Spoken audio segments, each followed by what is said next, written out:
बाहेर तुफान पडणारा पाऊस आणि गरम गरम भजी हा एक विलक्षण खाद्ययोगच आहे ना. भजी आणि पाऊस यांचं काय नातं आहे काही माहिती नाही. पण आता पावसाचा राग रंगत चालला आहे आणि स्वयंपाकघरात तेलाची कढई गॅसवर चढली आहे. पण प्रश्न असा की कोणती भजी करायची. तर मग ठरवलं, मेथीची भजी करायची.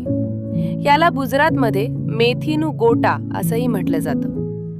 काहीच अवघड नाही, अगदी आपल्या गोल कांदा भजी सारखीच. फक्त थोड्याफार गोष्टी वेगळ्या जातात. बाकी खायला मात्र अफलातून लागते. नक्की ट्राय करून बघा.